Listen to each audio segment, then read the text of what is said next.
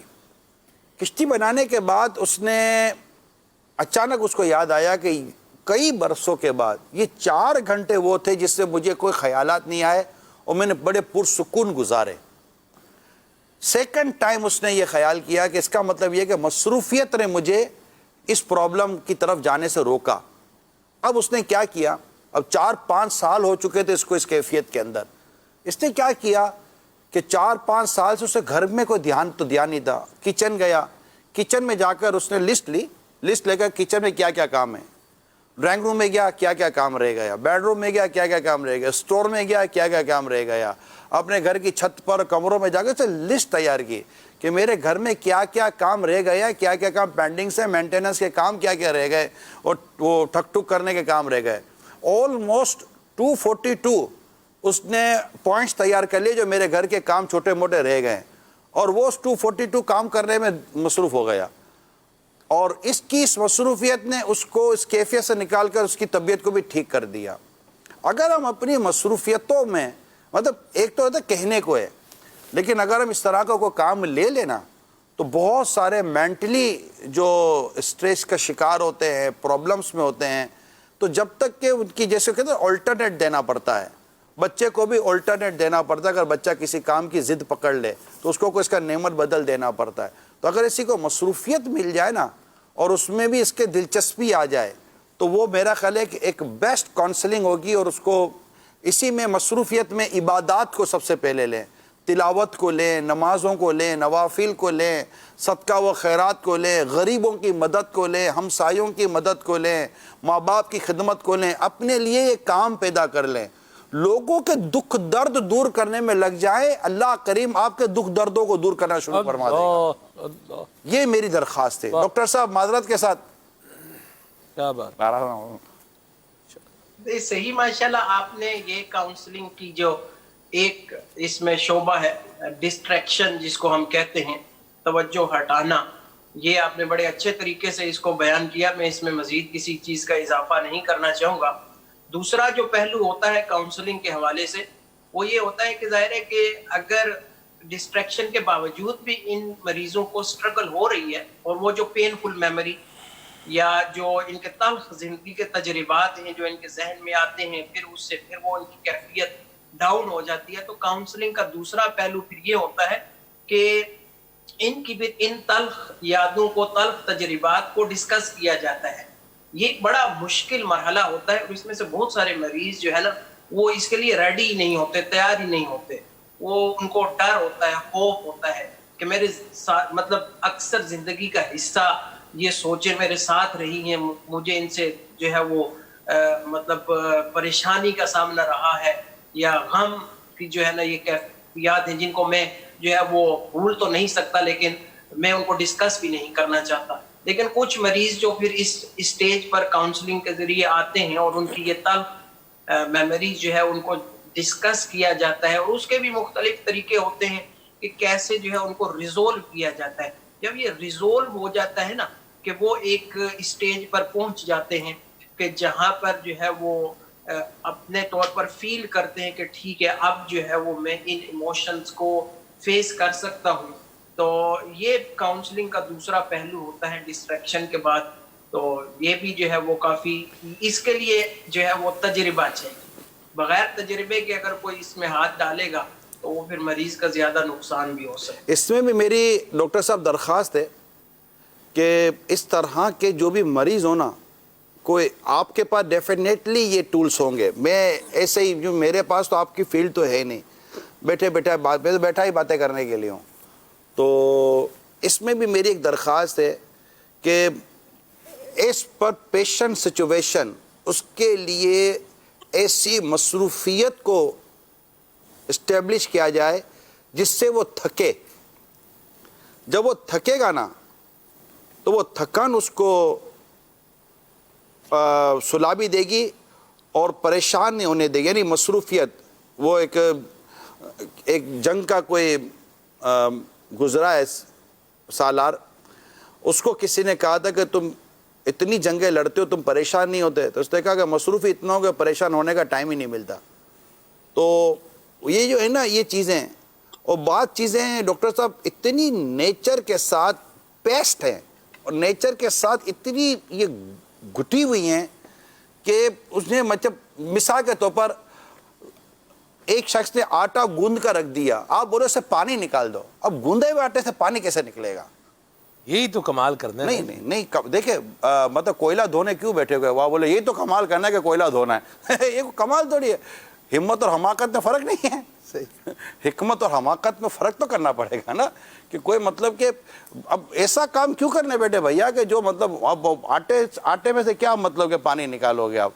تو بات چیزیں ایسی ہوتی ہے جو انسان کی طبیعت اور نیچر کے ساتھ اس قدر وہ منسلک ہیں کہ تسلی دینا، حوصلہ دینا، ہمت دینا اپنی جگہ پر ہے، وہ ہوں گی نہیں. میں ڈاکٹر سے کسی معاملے میں ڈسکس کی، ڈاکٹر صاحب مجھے بہت پیاری لگی اس کی بات. سلمان جی بات سمجھنے کی کوشش کریں. ڈاکٹر صاحب یہ میڈیکلی بات ہے، میں نے ان سے کسی پرابلم پر بات کی تو انہوں نے کہا کہ یہ پرابلم 21 ڈیز میں ریزالو ہوگا. آپ کچھ بھی دوائی یوز کر لیں، ایک نیچرلی چیز ہوتی ہے جو 21 دن اس کا پیریڈ ہے. ٹھیک، آپ لاکھ دوائیں کھا لیں، زیادہ دوائیں کھاؤ گے تو پیریڈ بڑھ تو جائے گا، سائیڈ ایفیکٹس ہے، مگر یہ اس سے پہلے ختم نہیں ہوگا. ہم چونکہ جلدی کرتے ہیں تو اس سے مجھے بڑی پیاری بات کی کہ جب آپ اپنا یہ پرابلم لے کر 5ویں ڈاکٹر کے پاس جب 19ویں دن جائیں گے نا تو 2 دن کے بعد آپ کا یہ چیز ختم ہو جائے گی. آپ کو لگے گا کہ اس ڈاکٹر سے فرق پڑا ہے، جبکہ فرق اس کو 21ویں دن پڑنا ہی پڑنا تھا.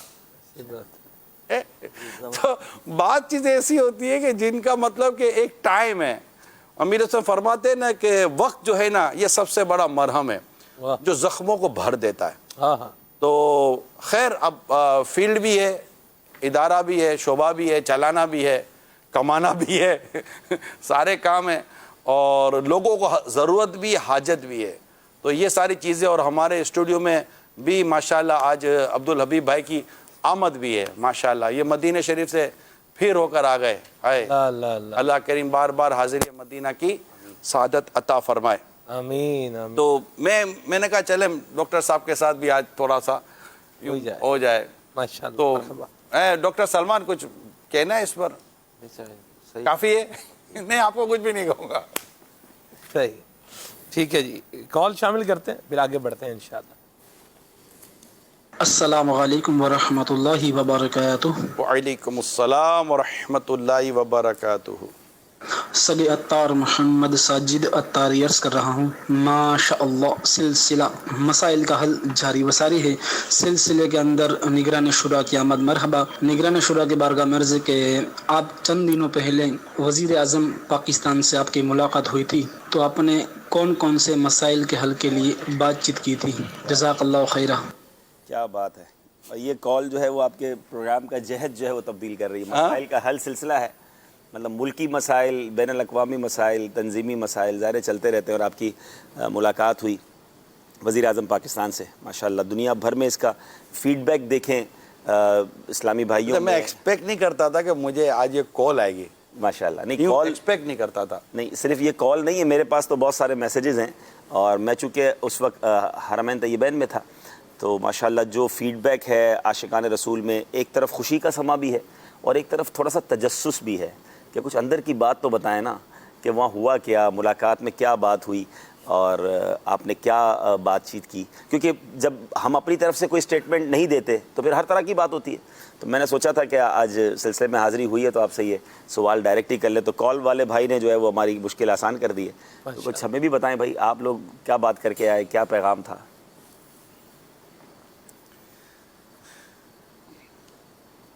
اصل میں تو کچھ عرصے سے ہمارے یہاں نصاب ایجوکیشن.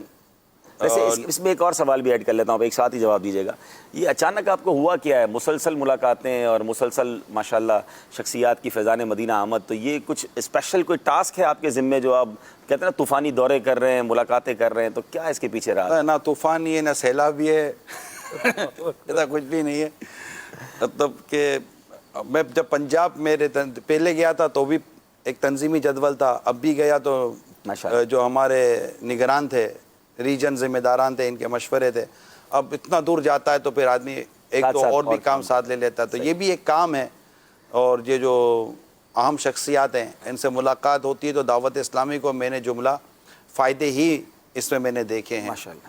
اب جیسے کل اوریا مقبول جان صاحب، جی بڑا مشہور نام ہے، یہ آئے تھے. تو میں کہہ سکتا ہوں کہ ایک مزید ایک ہمارے لیے ایک ان کے مطالبے دل میں ایک گنجائش پیدا ہوئی ہے. ماشاءاللہ. میں گیا تھا ان کے پاس، صحیح، تو ان کو دعوت دی تھی، یہ آ گئے تھے. اور انہوں نے جو دیکھا دعوت اسلامی کو، تو جو ان کے تاثرات تھے، انشاءاللہ ہم پورا ان کا پروگرام ٹی وی پہ چلائیں گے، مدنی چینل پر.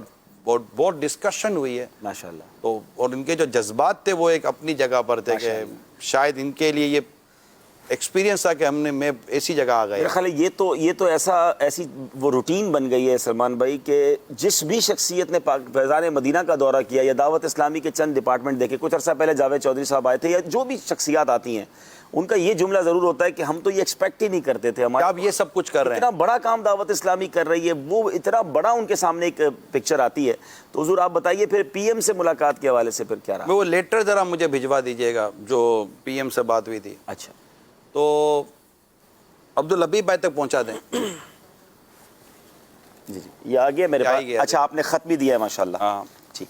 تو اب اس میں بات یہ ہے کہ چونکہ پی ایم صاحب وزیر اعظم بننے سے پہلے فیضان مدینہ آئے تھے، اور بڑے برسوں پہلے، یعنی یہ سمجھے 2000 کے بعد، 2005 سے پہلے، ایگزیکٹ مجھے ٹائم یاد نہیں ہے، یہ عمران خان صاحب امیر سنت سے ملنے آئے تھے. اچھا.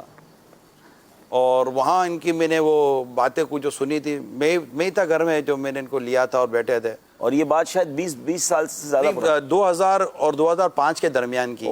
25 ایئرز. تو میں نے اس ملاقات میں ان کو یاد دلایا، میں نے کہا آپ کو یاد ہے؟ اور ہاں میں وہ مولانا صاحب کہاں ہیں؟ اچھا. وہ ملک سے باہر ہے. کہاں یوں ہے اور ان کو تھریٹ ہے اور وہ جان کا خطرہ وغیرہ. میں کہا یہ سب ہے. تو یہ ایک میموری تھی، ان کو یاد تھا. پھر فیضان مدینہ کا آنا تھا. اب یہ کہ چونکہ ایک نیشنل کیریکولم پر بھی ڈسکشن ہو رہی ہے، تو اب چونکہ دعوت اسلامی کے اپنے 40 سال کے جو تجربات ہیں اصلاح امت کے، اور جو دعوت اسلامی جس طرح کی ایک کام کر چکی ہے، تو ہم وہ ان کو بتانے گئے کہ بھائی دعوت اسلامی یہ سارے کام کر رہی ہے ماشاءاللہ، اور ہمارے پاس یہ ساری چیزیں تیار ہیں. Very good. آپ دعوت اسلامی کی ان چیزوں سے فائدہ اٹھائیں. جیسا کہ ان کا ایک پورا بیان آیا ہے جی کہ دعوت اسلامی کے آپ کی ملاقات کے بعد آفیشیل اسٹیٹمنٹ جاری آفیشیل اسٹیٹمنٹ آیا ہے کہ دعوت اسلامی کے ان تجربات سے فائدہ اٹھایا جائے. تو ہم نے ان کے سامنے چیزیں رکھیں. پھر دعوت اسلامی کا ایک کام ان کے سامنے رکھا کہ یہ سب کچھ ہو رہا ہے. 30,000 امپلائیز کو ہم لے کر جو چل رہے ہیں، یہ ان کے لیے ایک شاکنگ نیوز تھی. جی ایک آرگنائزیشن 30,000 کو لے کر چل رہی ہے. اور انہوں نے یہی کہا کہ یار لوگ چیریٹی تو بہت دے رہے ہیں. تو ظاہر ہر بات میں یہاں ڈسکلوز بھی نہیں کر سکتا. تو یہ چیزیں نہیں ڈسکلوز نہ کرنے کی وجہ صرف یہی ہے کہ وہ مجموعی طور پر بہت ساری باتیں تھیں. تو ہمارا مقصد صرف ان تک دعوت اسلامی کی خدمات پہنچانا، اور جو کچھ یہ ہونا جا رہا ہے اس میں دعوت اسلامی کا کیا کردار ہو سکتا ہے. اچھا، اس پر آتے ہیں. دعوت اسلامی کے بارے میں تو آپ نے بات کرنی تھی. آپ ماشاءاللہ ہیڈ آف شورا ہیں اور آپ ایک تنظیم کی لیڈرشپ گئی تھی وہاں پر ملاقات کے لیے. لیکن جو امیزنگ بات میں اس مکتوب میں ناظرین کو بتانا چاہ رہا ہوں کہ صرف ایسا نہیں تھا کہ دعوت اسلامی کیا کر رہی ہے یہ انٹروڈکشن کرنے گئے. یہ ماشاءاللہ اللہ ہمارے نگران شورا کو نظر بد سے بچا. یہ امیر علیہ سنت کی تربیت کا حصہ ہے.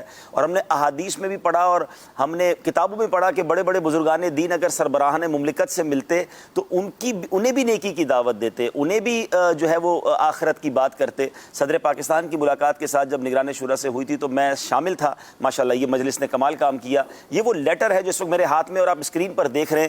آپ اس کا کمال دیکھیں کہ ایک وزیر اعظم پاکستان کے پاس نارملی ہم نے یہ دیکھا ہے کہ لوگ جاتے ہیں اپنی کچھ فائلیں لے کے جاتے ہیں کہ حضور اس پر سائن کروا دیں، یہ ہمارا پلاٹ پاس کر دیں، یہ ہماری کوئی چیز پاس کر دیں. اس میں بھی بعض اوقات اچھا مقصد ہوتا ہے، مگر یہ مقصد دیکھیں دعوت اسلامی کا. اور ماشاءاللہ نگران شورا نے جو مکتوب دیا وزیر اعظم پاکستان کو، شروع شروع میں کچھ دعائیں ہیں اور پھر فوراً 2 حدیثیں ہیں. اب یہ حدیثیں آپ پڑھ رہے ہیں, میں اس میں سے ایک پڑھ دیتا ہوں کہ نمبر 1, انصاف کرنے والے نور کے ممبروں پر ہوں گے. نبی پاک علیہ الصلوۃ والسلام کا فرمان. یہ وہ لوگ ہیں جو اپنے فیصلوں, گھر والوں اور جن کے نگران بنتے ہیں ان کے بارے میں عدل سے کام لیتے ہیں. حدیث نمبر 2, جس شخص کو اللہ تعالیٰ نے کسی رعایا کا حکمران بنایا ہو اور وہ خیر خواہی کے ساتھ ان کی نگہبانی کا فریضہ ادا نہ کرے, وہ جنت کی خوشبو تک نہ پا سکے گا. پڑھ رہے ہیں نا عبدالحبیب بھائی, وہ آپ جی وہی چل رہا ہے, ایگزیکٹلی وہی چل رہا ہے. اچھا, اس کے بعد دیکھیں آپ قرآن پاک کی آیت, سبحان اللہ, اس کا ترجمہ ہے وہ لوگ کہ اگر ہم انہیں زمین میں اقتدار دیں تو نماز قائم رکھیں اور زکوٰۃ دیں اور بھلائی کا حکم کریں اور برائی سے روکیں, اور اللہ ہی کے قبضے میں سب کاموں کا انجام ہے. سبحان اللہ. قرآن کی آیت اور احادیث سے اس مکتوب کا گویا آغاز ہوتا ہے. پھر اس مکتوب کا متن کچھ پڑھ دیتا ہوں. ملاقات کا وقت دینے پر آپ کا شکریہ ادا کرتے ہیں. آپ کا ریاست مدینہ کی طرز پر اسلامی فلاحی ریاست قائم کرنے کا ارادہ بہت اچھا اور بہترین ہے. ریاست مدینہ کی خصوصیات کے حصول کے لیے کچھ اقدامات جلد کیے جا سکتے ہیں. اب آپ دیکھیں کہ دعوت اسلامی کے ماشاءاللہ ذمہ داران نگران شورا انہیں کچھ مشورے دے رہے ہیں ان کا جو منصب ہے اس کے متعلق. نمبر 1, منشیات کی لعنت کا خاتمہ اگرچہ پورے ملک سے ہونا ضروری ہے, لیکن تعلیمی اداروں سے اس کو فوراً نکالنا ضروری ہے, کیونکہ نشے کی وجہ سے ہمارے نوجوانوں کا ٹیلنٹ اور جوانی برباد ہو رہی ہے. نشے میں مبتلا نوجوان ملک کی ترقی میں اپنا کردار کیسے ادا کرے گا؟ یعنی یہ کتنی اہم بات ہے کہ ملک نے ترقی کرنی ہے تو نوجوانوں کا صحت مند ہونا اور ان برائیوں سے پاک ہونا ضروری ہے. پھر ایک زبردست سروے ساتھ دیا گیا ہے کہ کتنے پرسنٹیج لوگ جو ہیں وہ نشے میں گرفتار ہیں. نمبر 2, مدنی پھول یا اس کا نقطہ کہہ لیجئے, اہم نقطہ, کہ روحانیت کے حصول کا اہم ذریعہ مزارات اولیاء بھی ہیں, اور بدقسمتی سے منشیات فروشوں نے وہاں بھی اپنے پنجے گاڑے ہوئے ہیں. یعنی وہاں بھی ان چیزوں کو ختم کیا جائے اور تصوف کے درس دیے جائیں. دعوت اسلامی ماشاءاللہ اس میں بھی کتنا زبردست کام کر رہی ہے, ہماری مجلس مزارات اولیاء ہی موجود ہے. نمبر 3 جو پوائنٹ تھا, جو جوا بھی معاشی تباہی پھیلا رہا ہے, جوئے کے اڈوں کا بھی فوری خاتمہ بہت ضروری ہے. مجھے بتائیے ابھی تک کے تینوں پوائنٹس میں دعوت اسلامی کا بظاہر کون سا مقصد ہے؟ یہ ملک و ملت کے لیے, ہمارے اصلاح معاشرہ کے لیے, اور جس صاحب منصب سے ملا جا رہا ہے, جس کے پاس یہ اقتدار اور یہ ڈیسیشن پاور ہے, ان کو یہ پیارے سے مشورے دیے جا رہے ہیں ہمارے وطن, ہمارے نوجوانوں کے لیے. نمبر 4, آپ اپنی گفتگو میں سیرت مصطفیٰ کو اکثر بیان کرتے ہیں. کسی قوم کو اچھی قوم بنانے کے لیے بنیادی طور پر 2 چیزیں ضروری ہیں, تعلیم و تربیت اور قانون کی بالادستی. قانون کی بالادستی ہو ہی جائے گی جبکہ تعلیم و تربیت کے لیے چند اہم مقامات ہوتے ہیں جن میں تعلیمی ادارے, اسکول, کالج اور یونیورسٹی وغیرہ سر فہرست ہیں. اگر ان تعلیمی اداروں میں ایک پیریڈ, سبحان اللہ, جملہ سنیے گا, اگر ان تعلیمی اداروں میں ایک پیریڈ سیرت مصطفیٰ کے لیے مخصوص کرنے کے لیے احکامات جاری کر دیے جائیں تو قوم کی تعمیر کی ایک بنیادی ضرورت پوری ہو جائے گی. اس حوالے سے آپ کو علامہ عبد المصطفیٰ اعظمی مرحوم کی لکھی ہوئی کتاب سیرت مصطفیٰ پیش کی گئی ہے جو اس ضرورت کو بخوبی پورا کر سکتی ہے. مسئلہ بھی بتایا, پروسیجر بھی ساتھ دے دیا کہ یہ والی کتاب اگر رائج کر دی جائے, اور ماشاءاللہ ون آف دا بیوٹیفل بک ہے اس ٹاپک پر, ضرور ہمارے ناظرین بھی پڑھیں. پوائنٹ نمبر 5, الیکٹرانک میڈیا پر بے شرمی اور بے حیائی کا بازار گرم ہے, اس کی بھی فوری روک تھام کی حاجت ہے. ٹی وی چینلز کو بھی پابند کیا جائے کہ سیرت مصطفیٰ پر پروگرامز دکھائے جائیں اور چینلز اپنی ڈیلی FPC میں اسے شامل کریں. نمبر 6, شراب کی وجہ سے گھر اور معاشرہ بھی تباہ ہو رہا ہے, اس کی خرید و فروخت پر مکمل پابندی عائد کر دی جائے. ایک رپورٹ کے مطابق 20 ملین لوگ الکوہل کے عادی ہیں. اب یہ دیکھیے یہ کیسے زبردست وہ پوائنٹس ہیں جو اگر اللہ کرے پاکستان میں رائج ہو جاتے ہیں. اس کی وجہ تھی جی صاحب, یہ سبحان اللہ, یہ کیوں لکھے, پھر آپ یہ آخری جی پیج ہے وہ آپ پڑھ کے سنا دیجیے گا. جی جی, کہ بعض کام ایسے ہوتے ہیں کہ جن میں ایک ڈائریکٹیو کافی ہوتا ہے, انکروچمنٹ ہے, اس طرح اور بہت ساری چیزیں ہیں, پان گٹکا ہے وغیرہ, ایک آرڈر ایشو ہوتا ہے, بہت سارے کام ہو جائے, اس پہ پروسیجر کی ضرورت نہیں ہے. یہ میں نے PM صاحب کو میں نے کہا کہ خان صاحب کئی چیزیں ایسی ہیں جو آپ کے آرڈر سے یہ آ گئیں, صحیح ہے, یہ بھی ایک آرڈر کر دیں آپ کہ یہ نہ ہو, یہ نہ ہو, یہ نہ ہو. آپ جن نوجوانوں کو دیکھنا چاہتے ہیں کہ یوں ہو یوں ہو یوں, ایک نشے کا عادی کیونکہ جو ڈسکشن ہے وہ تو ہوگی اس بات پر, بالکل ٹھیک ہے, ایک نشے کا عادی نوجوان ہے, وہ اپنے آپ کو نہیں سنبھال سکتا, وہ ملک و ملت کو کیا سنبھالے گا؟ اللہ اکبر. ٹھیک ہے, تو اس کی روک تھام کریں اور اس کے اندر اسٹاف انوالو ہے, تو یہ ساری چیزیں ہوں. تو یہ مزارات تو ویسے مطلب کہ تو اسکول کالج تو یہ ساری چیزیں ہم نے ان کو بیان کی, اور ساتھ ساتھ یہ ضرور عرض کیا ہے کہ الحمدللہ ہماری چونکہ یہ ساری ایکسپرٹیز ہیں, واہ, اور دعوت اسلامی نے تب یہ کر کے دکھایا ہے, تو یہ ہم چاہتے تھے کہ آپ یہ سارے کام کتنے دعوت اسلامی کے لیے پلاٹس یا فنڈز مانگے آپ نے؟ نہیں, ہم کو لینے آئے نہیں ہیں. واہ,